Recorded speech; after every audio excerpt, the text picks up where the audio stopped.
கோலிவுட்ல முன்னணி கதாநாயகர்கள்ல ஒருத்தவரா இருக்கிறவர் தான் இளைய தளபதி விஜய். அவருடைய அப்பா எஸ்.ஏ. சந்திரசேகர். இவர் ஆரம்பத்துல நிறைய படங்கள் இயக்கிக்கிட்டு இருந்தாரு. நடுவுல கொஞ்ச நாள் படங்கள் எதுவுமே இயக்கல. காரணம் என்ன அப்படின்னு கேட்டா, அவருடைய மகன் விஜய் தலையெடுத்து ஒரு பெரிய நடிகரா ஆனதுதான். ஸோ இப்போ அவர் டூரிங் டாக்கஸ் அப்படிங்கிற படத்தை தேனி மாவட்டத்தை சுற்றி எடுத்துட்டு இருக்காராம். ஸோ அந்த படத்தை தொடர்ந்து இவர் என்ன சொல்கிறாரு அப்படின்னு கேட்டால், இந்த படத்தில் சமூகத்தில் நடக்கிற எல்லா அநீதிகளையும் நான் எடுத்து சொல்லிட்டு இருக்கேன். அது மட்டும் இல்லாமல் 70 வயது முதியவனுக்கு வர்ற காதல் பற்றி இந்த படத்தில் நான் ரொம்ப அழகாக சொல்லியிருக்கேன்.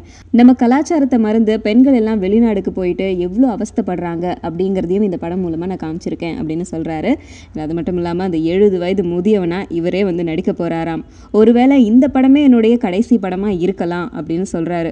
ஏன் அப்படின்னா, இது வரைக்கும் 68 படங்கள் நான் எடுத்திருக்கேன். அந்த படத்துல இருந்து அறிமுகமான எல்லாருமே இப்போ பெரிய நிலையில இருக்காங்க.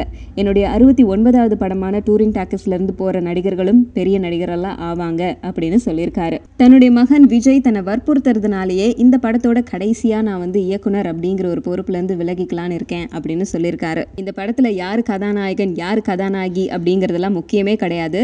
படத்தோடைய கதை தான் படத்தோட கதாநாயகன் அப்படின்னு சொல்லியிருக்காரு.